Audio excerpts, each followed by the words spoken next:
For my 30th birthday, my grandpa handed over his $96 million company to me as a gift.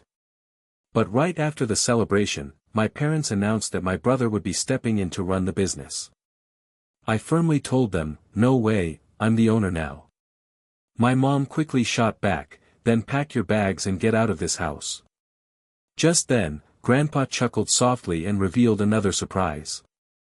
"I'm Ethan Callahan, 30 years old, and on my birthday, my grandfather handed me the keys to his $96 million company, only for my own parents to tell me I had to give it up to my brother or be kicked out of the house."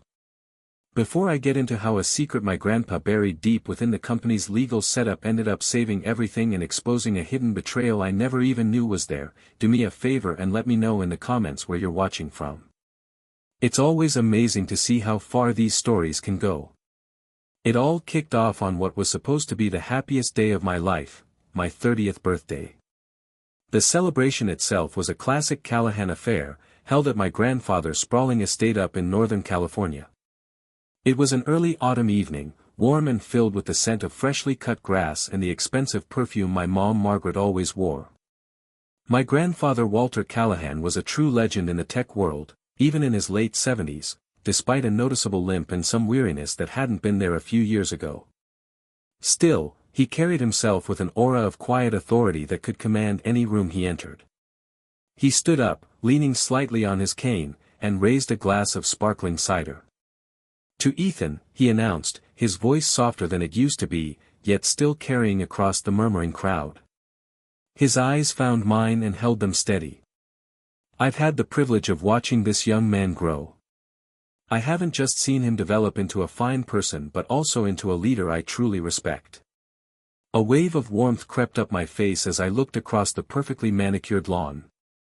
I spotted my parents, Gregory and Margaret. They were smiling, sure, but it was that kind of smile they reserved for photos or business meetings. It never quite reached their eyes. My older brother Nathan stood beside them, smirking while swirling a glass of champagne, looking utterly bored. Then Grandpa Walter cleared his throat, and the mood shifted. "As many of you know, my time for leading from the front is coming to an end," he announced. "And I believe there's no one better, no one more prepared, to take over the torch of Callahan Innovations than my grandson, Ethan." Immediately, a collective gasp spread through the guests, followed by stunned applause. The figure of $96 million seemed almost unreal, like some abstract number. But it wasn't just about the money. What hit me hardest was the weight of trust behind it. The huge responsibility felt like a physical pressure pressing down on my chest.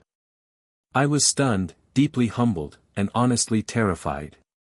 But the real story didn't start until after the last guest left and everyone's polite masks came off. We were in the enormous living room of my parents' house, the same house I'd lived in since I was 16 after my dad passed away. The air, which earlier had been filled with light chatter, now hung thick with tense silence. Finally, my father Gregory broke the quiet. "We need to talk about this rationally," he said, loosening his silk tie. Nathan let out a short, ugly laugh. "There's nothing to discuss. I'll just take over as CEO, Ethan can shadow me for a bit, learn the ropes. Maybe handle social media or something." I stared at him in disbelief, fighting back a laugh of my own. "Absolutely not," I said firmly. "This is insane. Grandpa gave me the company, the documents are signed, I'm the owner now." That's when my mom Margaret stepped forward. Her face, which had been soft and polite all evening, suddenly turned cold and hard like marble. "Don't be a fool, Ethan," she said. "You're not ready for this. Nathan has experience, and this is for the good of the family. You'll sign over operational control to your brother, or you can pack your bags and leave this house tonight." Her words weren't shouted, they were chillingly calm and final. My jaw dropped as I tried to argue, to plead, to say something. All the air seemed to leave my lungs. In that terrible silence, a low chuckle echoed from the grand archway of the living room. It was Grandpa, leaning casually against the polished wood frame, with a knowing yet profoundly sad look on his face. "I was afraid you'd say something like that, Margaret," he said steadily. "But surprises aren't over just yet. That night, sleep was impossible. The words, "pack your bags and leave," kept ringing in my mind on an endless loop. After leaving the house, I just drove aimlessly through the suburban streets, blurry streams of light and shadow passing by without any real destination until I found myself pulling into the vast, empty parking lot of Callahan Innovations. The building loomed against the night sky, a sleek tower of glass and steel that looked like a sleeping giant frozen in silence. Using my security badge, I let myself inside. The click of the lock echoed through the cavernous marble-floored lobby in total silence. I moved past reception and past the wall displaying our patents, things I'd seen 1,000 times before, and took the elevator up to the 3rd floor. There, I found my way to an almost forgotten small office tucked away at the end of a long corridor. It was where I'd spent my first summer internship. Nothing had changed since then. The faint scent of old paper, stale coffee, and cleaning supplies still lingered in the air. I sank into that worn-out office chair, feeling strangely comforted by the darkness around me. In that quiet solitude, memories flooded back, the ghosts of the past coming alive in my mind. My eyes drifted to an old piece of hardware on a dusty shelf, a prototype server hub from the early 2000s. I picked it up, its familiar weight felt cool against my palms. Instantly, I wasn't just a 30-year-old man facing a corporate coup, I was 17 again, lost in a haze of grief after my father Walter's younger son had died in a car accident. Moving in with my Uncle Gregory and Aunt Margaret was meant to be a fresh start, but it felt more like being an extra piece in someone else's puzzle. They had to find a place for me because they were my legal guardians, yet they mostly kept to themselves in their world of charity events, golf tournaments, and maintaining appearances. I was just the awkward teen grieving silently in a guest room, a living reminder of family tragedy they preferred to ignore. I felt myself sinking further into that sadness, unnoticed by anyone. But Grandpa noticed. One Saturday, he showed up unannounced at our house when my parents were out at some luncheon, not with empty words or false sympathy but with real concern. He looked straight at me and simply said, "Come on, son, let's go for a drive." He brought me to this building, walking me through each department, from the noisy server rooms in the basement to the sunny executive suites on the top floor. As we moved, he showed me the intricate dance of creation, the beating heart of what he'd poured his life into. That day, right here in this very office, he handed me the exact prototype. "A company isn't just a machine, Ethan," he said gently but firmly. "You can't just swap out parts, it's a living organism. It has a heart and a soul." He explained that the soul was made up of the people who believed in its mission, and that selling off parts of that soul would kill the whole thing. Any decision that big, that final, required almost everyone to agree it was time to move on. It needed nearly unanimous support. Back then, I thought he was just being philosophical. I was young, clueless about corporate bylaws, not realizing he was planting a seed. That lesson about his creation was a fundamental truth that wouldn't fully sink in for over 10 years. While my parents provided me with a roof and food, my grandfather in that one afternoon gave me a purpose. That visit changed everything. From then on, I spent every summer and holiday break at Callahan Innovations. My brother Nathan was usually off on some fancy trip to Europe or lounging on a beach in Thailand, wasting our parents' money without a care. But I was here. I started with simple grunt work, organizing stockrooms and making coffee runs. Still, I watched, listened, and soaked up every bit of knowledge I could. That's when I met Olivia Marsh. She was the head of engineering, a sharp, no-nonsense woman who had been with Grandpa since the garage days. To most people, she seemed intimidating, but she saw something in me. She took me under her wing, patiently explaining complex schematics, letting me sit in on development meetings, and giving me more challenging tasks step by step. "Your grandfather built this place with his hands and his mind," she'd tell me with her eyes sharp behind her glasses. "If you want to earn your spot here, respect the work, Ethan, that's all that matters in these walls." I carried that lesson with me through college. I majored in business but took every computer science elective I could fit into my schedule because I wanted to understand not just how to run the company but how to build its products too. I remember my graduation day. My parents were there, of course. They took pictures but mostly spent their time on their phones, networking. Nathan, who had dropped out of 2 different universities, joked that my nerdy degree might come in handy if I ever wanted a job at the Genius Bar. But Grandpa Walter was the one who really celebrated with me. He took me out that evening to a quiet, expensive steakhouse. He didn't ask about my grades, he asked about my ideas. We talked for hours about technology's future, ethics, leadership. He treated me not as a kid but as an equal. That was the greatest gift he could have given me. Now, sitting in this dark office, those memories felt like a lighthouse in a storm. My phone buzzed sharply, pulling me back to the harsh reality. It was an email, the subject line cold and clinical, notice of an extraordinary general meeting of shareholders. A small group of investors had formally requested it. A quick search revealed their legal representative was my father's law firm. The agenda was like a dagger: vote to review and reconsider the recent leadership transfer and to appoint a new CEO who better aligned with the company's long-term stability. Their plan was basically a corporate takeover, legal and sneaky, cloaked in talk of fiscal responsibility. The lines of battle had been drawn. Over the next few days, I watched a masterclass in psychological warfare unfold. At home, my parents kept up a facade of icy politeness. At work, though, poison was spreading fast. I noticed sideways glances from employees I'd known for years and overheard whispers, "Did you hear about Nathan? He's the one with real business experience. I heard Walter isn't well, maybe he's not thinking straight." Nathan himself started showing up at the office, walking through departments like he owned the place, slapping backs, charming younger female employees. I saw him interrupt a meeting Olivia was running, dismissing the project manager's timeline and pushing his own more aggressive plan, though he had no authority or position to do so. Still, he behaved like he already believed he'd taken the throne. He was creating uncertainty, positioning himself as the inevitable savior. The last straw hit on a Tuesday afternoon when I tried to access the main R&D project server to prepare for an upcoming meeting. I entered my credentials. That's when a small red box popped up, "Access denied." I blinked, thinking it was just a glitch, and tried again, same thing. A cold wave of dread hit me. This wasn't a mistake, it was an attack.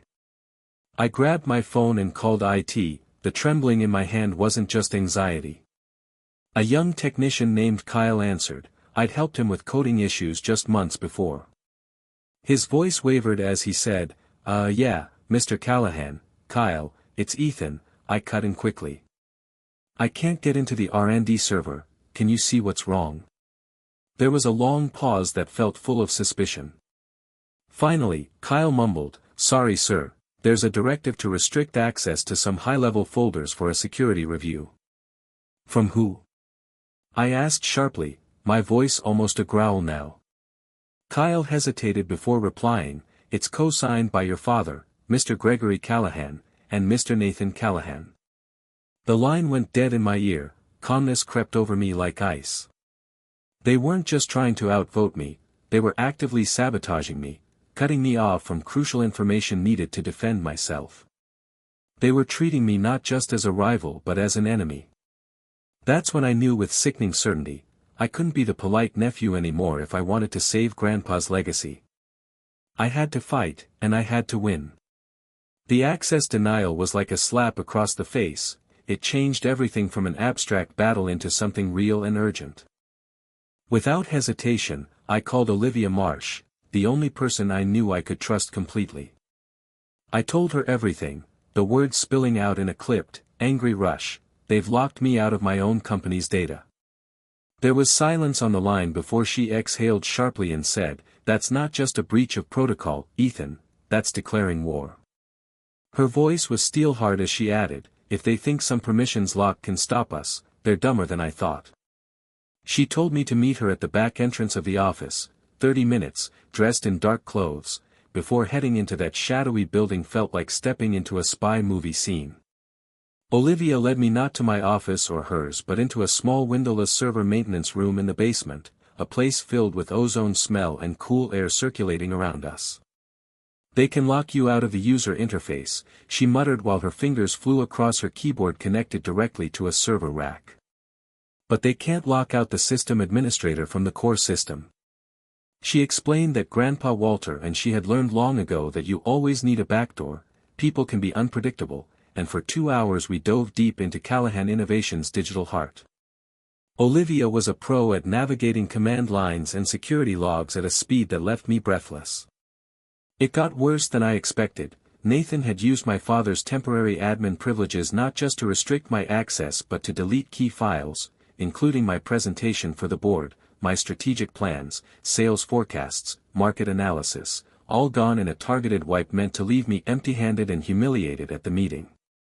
Olivia's eyes flashed with fury as she said, "He's not just trying to win, he wants to humiliate you."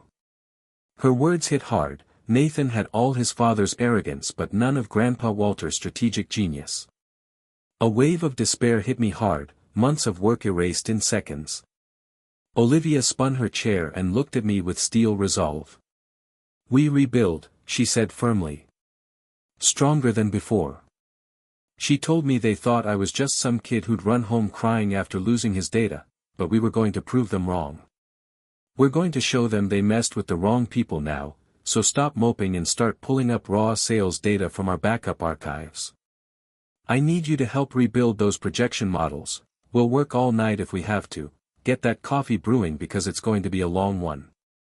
Those next 10 hours blurred together into non-stop work fueled by terrible office coffee and shared anger. We became an unstoppable duo. We strategized on how best to present everything again and reconstructed my entire vision from scratch amidst that crucible of effort and determination. That long night turned into something more than just work. It forged a real partnership between us rooted in respect and shared purpose. We swapped stories about Grandpa Walter, her as his first employee and me as his proud grandson, and fought for his legacy together until well past midnight when exhaustion finally caught up with us at around 3 a.m., but we were ready for whatever came next. While I was putting together a new slide deck, Olivia suddenly interrupted me and said, "Hold on, that's strange." She was conducting an in-depth scan of the executive email server, searching for any remaining signs of tampering or unauthorized activity. "There's a ghost fragment, a file that was deleted from a temporary cache, but the system logged a partial signature before it was completely overwritten," I asked, walking over to her workstation. "Maybe you can recover it?" She replied, her brow furrowed with focused concentration. She rapidly typed a series of commands, and lines of code flickered across the screen. Slowly, almost miraculously, fragmented data started to come together. It was a corrupted file, but most of the text was still legible. It was a draft email from Nathan's personal account. The recipient was the CEO of a rival tech company, a notorious corporate raider known for buying up firms, stripping assets, and laying off employees en masse. My stomach clenched tight. Attached to that email was a document, a letter of intent. My breath hitched as I moved closer, heart pounding in my chest while I read the words on the screen. It was a preliminary, non-binding agreement, but one that carried serious implications. It proposed selling off Callahan Innovation's entire research and development division, the very core of our company, the source of our innovation, the future patents, our dreams. And he was offering to sell it at a shockingly low price, a fire sale valuation that would make any raider drool. The deal was contingent on one simple condition: Nathan becoming CEO. A wave of nausea swept over me. This wasn't just a takeover, it felt like outright demolition. He planned to gut the company, take a quick, massive payday, and leave behind nothing but an empty shell, destroying the jobs of hundreds of employees and wiping out my grandfather's life's work. "Why?" I whispered, staring at the screen in horror. Why would he do this when the company is profitable? Why would he want to liquidate it? Olivia was already back at work, her expression grim and resolute. She typed rapidly again. "Desperate people do desperate things," she said grimly. "Ethan, let's find out just how desperate he really is." She launched into a series of searches, her skills as an investigator matching her engineering talent. She cross-checked the rival CEO's name and uncovered ties to a network of casinos and high-stakes lending groups. Then she shifted her focus to Nathan. It didn't take long. His last failed business venture was all over financial news archives, a classic story of hubris and poor management.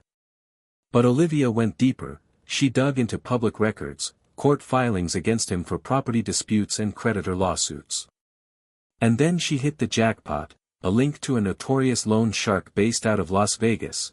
That was the missing piece.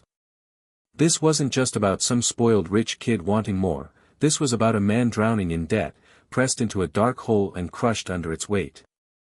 He wasn't after money just for greed, he needed it desperately, and fast. It wasn't about building an empire anymore, it was about escaping his demons. I leaned back in my chair, exhaustion from the long night melting away into a sharp clarity. The pain from my family's betrayal still burned deep, an open wound in my chest, but now I felt something else, fierce, protective fury. This was bigger than me now, this was about the hundreds of families whose livelihoods depended on Callahan Innovations. It was about Olivia, who had dedicated her entire career to this place. Most of all, it was about my grandfather and the sacred trust he'd placed in me. I looked at Olivia as dawn's first faint gray light seeped through the grimy basement windows. He wanted to walk into that meeting and make me look unprepared. Well, I wasn't going to let that happen. I spoke softly but with firm resolve. He has no idea what's coming. He thinks he's fighting a kid for control of the company, but he doesn't realize he's about to be exposed by its owner. The innocence of the hurt little nephew was gone, the man sitting in that chair now was the CEO, and the real battle for Callahan Innovations' soul had only just begun. The days leading up to the shareholder meeting felt like the quiet before a lightning strike. The tension in the air was thick with unspoken threats and strategic moves. My home became a Cold War zone, my office, a web of whispered conversations. But I wasn't just defending anymore, I was building my case, getting ready for war. My top priority was securing my key witness, Rachel Quinn. She was the only person who could speak to Nathan, character from outside our family bubble. Finding her had taken 2 days of discreet searching after her business with Nathan fell apart spectacularly. She vanished from the tech scene entirely. I finally tracked her down at a small independent coffee shop in a quiet Portland neighborhood. She was trying to start fresh, as far away from Nathan wreckage as possible. When I finally got her on the phone, her voice carried caution and wariness. The moment I said my name, I could feel her tense up immediately. "Look, Ethan," she started, her tone clipped and final, "I'm sorry for what you're going through but I have nothing to say about Nathan. That part of my life is over, I've moved on," she added quickly. But I pressed on calmly and softly, "Rachel, I wouldn't be calling if it wasn't critical. He's doing it again, trying to take over my family's company, and I've got proof he plans to gut it and sell off its parts, just like he did with your business." I told her I didn't need her to testify or face him directly, I just needed a signed statement confirming what she already knew about his shady business practices and lack of ethics. There was a heavy silence on the line. I could hear distant background noise, a milk steamer hissing somewhere nearby, before she finally whispered in a fragile voice, "He threatened me, Ethan." Her voice trembled slightly as she continued, "After we lost everything, he told me that if I ever talked about what really happened, the falsified invoices, the money he funneled into his personal accounts, he'd ruin me." My blood ran cold hearing that. "He called you?" I asked softly. "Yes," she replied quietly, her voice trembling even more. "I think he figured I'd try to find you. He mentioned that he heard I was enjoying a peaceful, quiet life now and warned me it would be a shame if anything happened to disturb that peace. He told me I should keep my mouth shut, and the sheer nerve and cruelty behind his words made my stomach churn. This was the man my parents wanted to put in charge, an intimidator and a coward. I told him, "He can't hurt you, Rachel," with a voice full of protectiveness that even surprised me. "I'm the majority owner of this company, and I'll have our entire legal team backing you up. We'll get a restraining order, and he'll never come near you or the business again." I explained that he was exploiting her fear because it was all he had left as a weapon. "I'm offering you protection, a shield. Please help me stop him from doing this to anyone else. I left the offer hanging in the air, knowing it was a gamble. She could hang up, and I wouldn't blame her.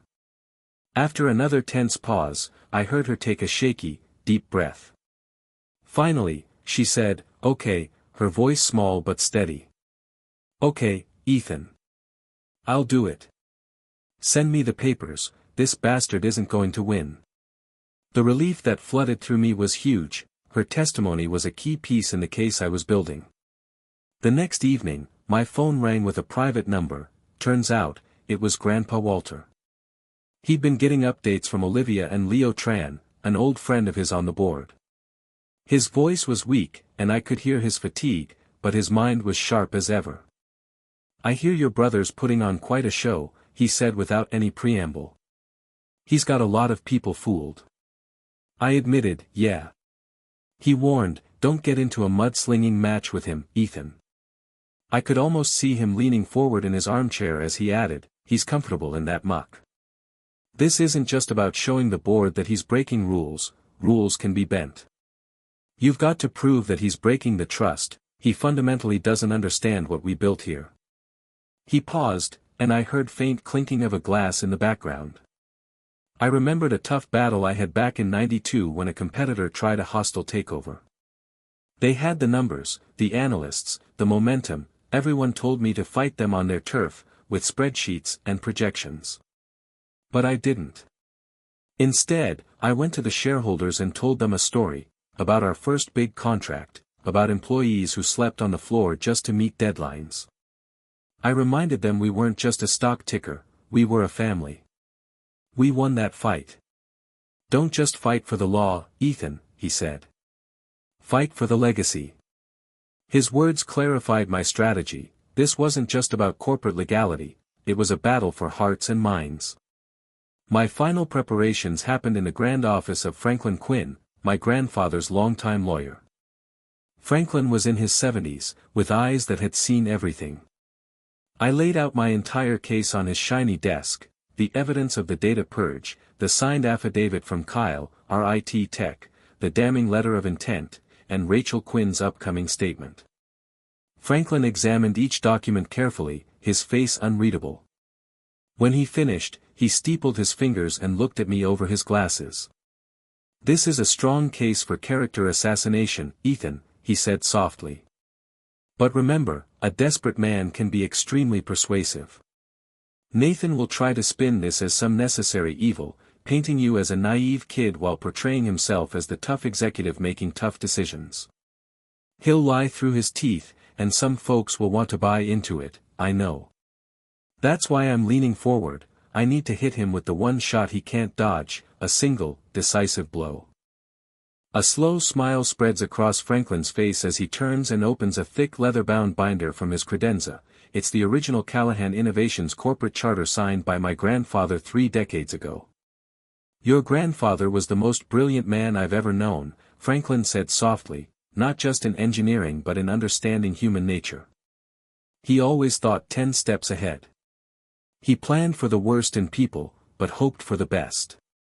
He flipped a few pages, the old paper crinkling, until his finger stopped at a paragraph labeled Section 9, subsection B, what he called the legacy clause. He added this after that hostile takeover attempt back in '92. I leaned over and read the paragraph, then read it again, the words jumped off the page. It was legal genius in its brutal simplicity, stating that any sale, liquidation, or transfer of core assets had to be approved by a supermajority vote, specifically 95% of the voting shares. You owned 70%, your grandfather held 25%, and it meant that any such move was mathematically impossible unless both of you signed off. Franklin's eyes gleamed with triumph. "That's your ultimate safeguard," he said. "You didn't just build a company, Ethan, you built a legal fortress around its very soul." I stared at the document, a wide grin spreading across my face. That was it, that was checkmate. All of Nathan's lies, his manipulations, his corporate posturing were about to hit an insurmountable wall.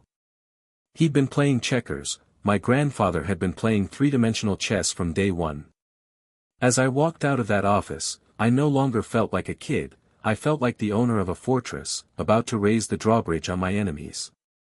I was ready. The boardroom at Callahan Innovations was built to impress. It sat on the top floor, a long, sun-drenched space with floor-to-ceiling glass walls offering a stunning panoramic view of Silicon Valley. But on that Wednesday morning, I couldn't appreciate any of it, the scenery was lost on me. The room was cold, sterile, thick with tension so intense it was almost unbearable. 10 board members, men and women in expensive suits with stern faces, sat around an enormous polished mahogany table. My parents, Gregory and Margaret, sat directly across from me, flanking Nathan. Their expressions were stone-cold, like they were carved from ice. My grandfather's usual chair at the head of the table was empty, his doctor had explicitly warned him that stress could be deadly for his weak heart. That vacant chair seemed to loom over everything, a silent, powerful judgment passing down on all of us. Nathan, looking confident and perfectly dressed, started the meeting. Gotta give it to him, he was a masterful performer. His tone carried a mix of serious concern and reluctant burden, as if this coup was something he didn't want to do but had to for the good of the company. He talked about the crazy volatile global markets, the need for proven leadership, and how risky rushing into change would be. He painted me as a naive kid with potential but no experience, like a talented intern who wasn't ready yet. He never directly attacked me, instead, he used insinuations and faint praise, casting himself as the responsible adult in the room. Then he handed the floor to Thomas Whitaker, our CFO. I've had a decent working relationship with Thomas over the years, but I knew he was cautious, risk-averse to the core. His age was always a concern for him, and now Nathan was exploiting that fear. Thomas got up and launched into a presentation filled with ominous charts and worst-case financial scenarios, the red arrows pointing downward all tied to my leadership uncertainties. Despite respecting Thomas's dedication and his deep ties to our history, I could see his robotic tone when he concluded, from purely financial and fiduciary perspectives, an untested leader at this crucial juncture is a liability, a significant risk. He made it clear that Nathan offered stability because of his experience in venture-backed startups. Slowly, I saw some board members, those who had congratulated me just days before, begin to nod in agreement. Doubt crept into their eyes. My father wore a subtle smirk, almost proud, and my mother looked relieved, as if they already knew what was happening and saw victory within reach. The board was leaning their way. For one brief moment, panic hit me hard. I wondered, what if my evidence wasn't enough? What if logic and truth couldn't stand against their wave of fear? I could see their minds racing, maybe I wasn't ready, maybe sticking with what's safe is all they care about. That was the moment I feared losing everything my grandfather built. Suddenly, Leo Tran, one of my grandfather's oldest friends with a bulldog face, turned to me and asked quietly, "Ethan, do you have a response?" I took a deep breath, pushing down my panic and turning it into resolve. I stood up, not to the podium but towards my grandfather's empty chair at the head of the table. I placed my hands on its back and looked into their eyes, wanting them to see me clearly. Instead of starting with data or facts, I began with a story. I told them about before he founded this company, in his garage, how my grandfather once shared a story about his own father, a carpenter. His father taught him that you shouldn't judge a house by its paint but by its foundation and frame strength. For 30 years, Callahan Innovations has been built on its people. The foundation is in our engineers and scientists who work late at night sketching game-changing ideas and pouring their hearts into projects that truly matter. I let those words sink in as I made eye contact with each board member. My brother and Mr. Whitaker had spoken extensively about risk and stability, so I shifted gears. "I want to talk about betrayal and destruction," I said softly but firmly, then began dismantling their case piece by piece, with calm precision, not raising my voice. First, I displayed a notarized affidavit from Kyle, our junior IT tech. His statement detailed how Nathan had threatened him into deleting my files under threat of losing his job. I saw my father flinch, some board members exchanged uneasy glances.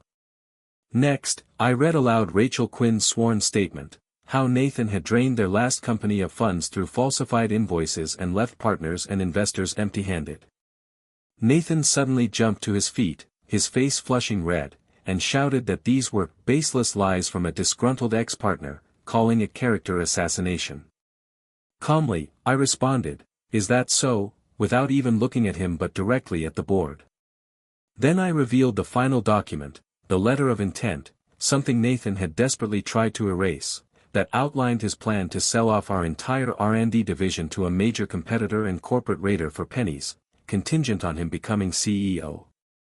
Nathan yelled that it was just a strategic contingency plan, a tough decision meant to create shareholder value, and claimed he had every right as CEO to make those calls. But he'd walked right into my trap, everyone was watching him now, and he'd just confessed everything he'd been planning all along. That's when I dropped the final bomb. "Nathan," I said softly, "you would never have that right, not ever." I clicked to the last slide, a high-res scan of our corporate charter's Section 9, Subsection B, the legacy clause I'd highlighted in bright red. The sale, transfer, or liquidation of core company assets requires a supermajority vote of 95% of all voting shares. I turned back to face the stunned room. I owned 70%, gifted by my grandfather, and he retained 25%. Together that's 95%. This document, part of our DNA, made your entire plan impossible. That secret takeover scheme was dead on arrival. It proved that Nathan wasn't aiming to create value or protect the company's future, he only wanted to commit fraud, to cover gambling debts or steal what's ours. The silence afterward was deafening. I've never heard anything like it, the kind of vacuum that sucked all arrogance and noise out of that room. Nathan stared at the screen, his face pale, mouth slightly agape, as if hit by an invisible force. My dad sat there slack-jawed. My mother looked from Nathan to me with wide eyes as realization dawned. She finally saw her son not as some charming rogue but as someone willing to fight for what's right after all. It was Leo Tran who broke the silence first with a booming voice full of righteous anger. "I believe we've heard enough." He moved quickly to call for an immediate vote of no confidence in Nathan Callahan and officially recognized me as CEO, effective immediately. Another board member seconded instantly. Voices filled the room with agreement. It was unanimous. Nathan sank back into his chair like he'd lost all strength. My father stared blankly at the table, a broken man, and my mother covered her face with her hands as if she couldn't believe what just happened. I had won, I'd saved the company, but looking at my family sitting across from me, it didn't feel like victory, it felt like a funeral wake. That vote wasn't just on Nathan, it marked the end of everything he knew about himself and this company. Without wasting any time, Leo Tran nodded toward the door, the signal for security officers waiting nearby, and they entered swiftly. Their large frames and professional demeanor transformed the atmosphere from corporate dispute into something more serious, a legal proceeding. They approached Nathan, who remained slumped in his chair, staring blankly into space. One officer spoke politely but firmly. "Mr. Callahan," he said, "we'll need to escort you from the premises now." The moment those words hit, it felt like a shock that brought Nathan back to life. He shot straight up from his seat, his face twisted into a fierce mask of pure rage mixed with humiliation. Instead of focusing on the board or his parents, his eyes locked onto mine, burning with a hatred so intense it was downright frightening. "You'll regret this," he hissed, venom dripping from his words. "You're gonna run this company straight into the ground." The security guys gently but firmly grabbed his arms, and he didn't fight back. All the fight had drained out of him, replaced by a bitter, poisonous resentment. They quietly led him out of the room, and the heavy door clicked shut behind him, marking the end of an era in my life, the era of being Nathan's younger, overlooked brother. That click sounded like a closing chapter. The board members looked visibly uncomfortable now that all the drama was over. They quickly mumbled their congratulations and hurriedly started gathering their things, avoiding eye contact with my parents as they hurried out of the room. Within minutes, I found myself alone at the head of the table, facing the two people who had raised me, the ones who had just tried to tear me down. The silence that stretched between us was deafening, way heavier and more charged than the tension before the meeting even started. My father, a man who usually had a confident word for every situation, sat staring at his hands resting on the polished table, as if he'd never seen them before. He couldn't bring himself to look at me. My mother lowered her hands from her face, revealing her smudged makeup, and for the first time in my life, her carefully crafted mask of composure had cracked. She looked tired, worn out, defeated. Finally, my father broke the silence, mumbling in a hoarse whisper, his debts. He told us they were all business matters, claiming he had everything under control, and he was more often talking to himself than to me. That was the moment I could have finally let loose years of bottled-up resentment. I could have listed every slight, every forgotten birthday, every time they praised Nathan for his charm while ignoring all my hard work. I could have twisted the knife with words. But as I looked at their broken expressions, the anger I'd been nursing for weeks suddenly seemed to melt away, leaving only a deep, aching sadness. Without saying a word, I took out my phone and slid it across the shiny table until it stopped right in front of my father. The screen was glowing with a string of text messages. These were from the company server, a chat between Nathan and my Aunt Denise, my father's own sister. Over the past few weeks, she had been saying things like, "Your parents are getting sentimental, Ethan. You need to remind them that he's too emotional, too much like his father, not a businessman," and Nathan was replying, "I'm working on it. They just need a little push to see that I'm the only logical choice." He also mentioned, "Denise, just get it done. Nate, you get the company, I get my seat on the board, and that finder's fee you promised for the asset sale. We all win. Don't let me down." My father looked at those messages, his face draining of color until he was as pale as a ghost. Denise, he whispered her name with a pained breath. His own sister had been manipulating them all, stoking fears and Nathan's greed, all for a payday and a spot at the table. Finally, he lifted his gaze and looked at me, his eyes were filled with such deep shame it was almost too hard to watch. "It wasn't just about Nathan," he said, his voice cracking as he spilled everything out. "It's about me, your father, my brother. He was the golden child. Everything he touched turned to gold. And then there was Dad, your grandfather Harold. I spent my whole life feeling like I was living in their shadows. When Dad started taking you under his wing, bringing you into the company, it felt like history repeating itself. Like he was choosing someone else over me. Like I was a failure in his eyes, twice over. I saw you, I saw him." His words didn't justify what he did, but they gave me a glimpse into a pain I'd never really understood before. He wasn't angry at me, he hated himself. My gaze shifted to my mother.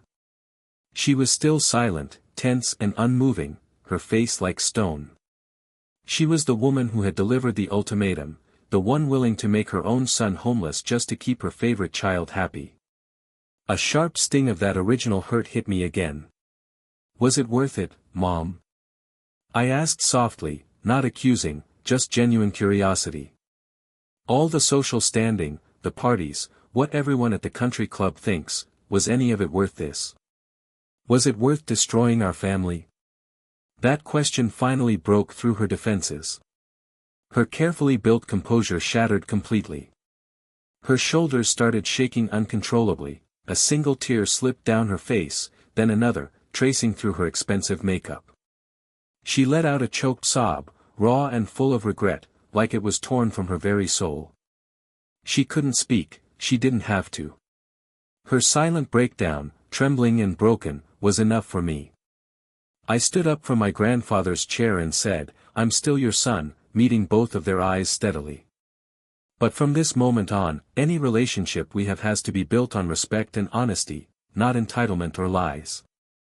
I turned away and stepped out of the boardroom, leaving them alone with the wreckage they'd created. The war was over, but the long, uncertain process of figuring out what could still be saved had just begun. The 6 months following that intense battle in the boardroom felt like trying to learn how to breathe again after nearly drowning. It was brutal. Taking the reins of a $96 million tech company at just 30 years old was an unforgiving challenge. Some days were filled with back-to-back meetings, legal briefings, and financial reviews that left my head spinning. I'd spend nights in my office staring at complex spreadsheets until the numbers blurred together, feeling the heavy weight of hundreds of employees' livelihoods resting squarely on my shoulders. But every time that pressure threatened to crush me completely, I would think about my grandfather's unwavering faith, or recall Nathan's look as he was escorted out, and I'd find the strength to push forward. My first major move as CEO wasn't something my father or brother would have ever considered. It wasn't about slashing costs or chasing quick profits. Instead, it was about investing in a dream, an idea I revived from an old proposal I'd shown my grandfather. During my research, I discovered that the project wasn't just a standalone plan but part of a much bigger, more ambitious initiative he had reluctantly shelved years ago, a comprehensive green tech venture aimed at making everything from manufacturing to our power-heavy data centers completely carbon neutral. He had abandoned it because, back then, the technology was too primitive and the costs were astronomical. Now, a decade later, with advances in solar, geothermal energy, and efficiency, I saw a real chance to make it work. This was a huge financial gamble, a long-term play in a market obsessed with quarterly returns, and naturally, the board was skeptical. Thomas Whitaker, our CFO who had backed Nathan, raised a string of objections. In a tense meeting, he looked grim as he argued, "It's too risky, Ethan." His words hung heavy in the room. "We should focus on stabilizing the company after all the recent turmoil. We need to reassure investors, not chase after an expensive and unproven passion project." I stood before them in that same boardroom where I'd fought for my job earlier, a place that now felt different. This time, I didn't feel like a defendant, I felt like a leader. I told them, "This isn't just a passion project, Thomas. It's our future. It's what will define Callahan Innovations for the next 20 years. I explained that it was about building a legacy that truly mattered, not just squeezing out a few extra points on our stock price. I laid out all the data, new cost-benefit analyses, potential government tax credits, and the immense marketing value of becoming a true leader in sustainability. I spoke with passion and conviction I didn't even realize I had. And this time, something had shifted. They saw not just a kid with a dream but a CEO with a clear vision. When the vote was taken, the project was approved. That felt like my first real victory, one that was entirely mine. Meanwhile, my life outside work was also slowly starting to rebuild, though painfully and quietly. My parents seemed like ghosts haunting their lavish home, my dad especially seemed diminished by it all. The scandal involving Nathan had been quietly contained and spun as a private family matter to the public, but within their social circles, the truth leaked out, they had backed the wrong horse. In their world, there was no greater sin. About 2 months after that failed takeover attempt, my dad called me, his voice hesitant and stripped of its usual booming confidence. "Your mother and I were wondering if you might be free for dinner this Saturday, just us," he asked softly, "if you're not too busy." That first dinner was incredibly awkward. We sat in a quiet, dimly lit restaurant, with an uncomfortable silence thick between us. We talked about everything, weather, the Golden State Warriors, anything but what we were really feeling. No apologies or grand emotional speeches, just 3 strangers trying to figure out how to be family again. It was a fragile start, like a thin thread cast across a vast canyon of hurt. We had another dinner a few weeks later, it was slightly less tense. I realized that healing wouldn't happen suddenly or dramatically but through small moments, small talk, simply showing up. One afternoon, my new head of cybersecurity flagged something strange, a tiny encrypted data packet sent from our internal marketing network to an outside server. It wasn't an obvious breach, just some preliminary branding ideas for the green tech project, but it was unauthorized. An internal investigation began immediately. Within 2 days, we traced the source to a boutique marketing firm whose server was owned by my Aunt Denise. She held a significant stake in it. Even after we exposed her involvement, she still tried to hurt the company and get revenge from behind the scenes. The old me might have gone ballistic with rage, instead, I felt only weary pity. I forwarded the cybersecurity report to our legal team with a clear instruction: terminate all contracts with her firm and explore every legal avenue for industrial espionage and breach of contract. I didn't call her or confront her directly, I simply cut out the cancer with a clean, decisive move of leadership. There was no room for her kind of toxicity in the company I was building. Exactly 6 months after becoming CEO, we hosted a press event announcing that we had completed the first phase of our green tech initiative successfully. We had retrofitted our largest data center, slashing its energy consumption by an incredible 40%, putting us years ahead of our competitors. The news made headlines, our stock shot up 15% in just one day. My grandfather was there in the front row in his wheelchair, looking frail but immensely proud. After the cameras stopped flashing and everyone settled in for lunch, I went over to him. He gripped my hand surprisingly tightly and said with genuine delight, "That old carbon-neutral idea," a broad smile spread across his face, "I never thought the tech would catch up, you did it, son. You proved me wrong." My throat tightened with emotion as I responded, "You built this foundation, Grandpa." He squeezed my hand again and said softly, "I'm just building on top of it." He shook his head as he looked around at the lively event celebrating the new logos that declared a greener, more innovative future for Callahan Innovations. Then, his eyes, though clouded with age, shifted back to me, shimmering with a pride that felt like the greatest reward I could ever hope for. "No," he said with a steady voice, "you're the one shaping the future tonight. I'm just sitting here in my grandfather's office." He paused before adding, "My office. I've been in this room more than 100 times over the past few months, but today is the first day it really feels like it belongs to me."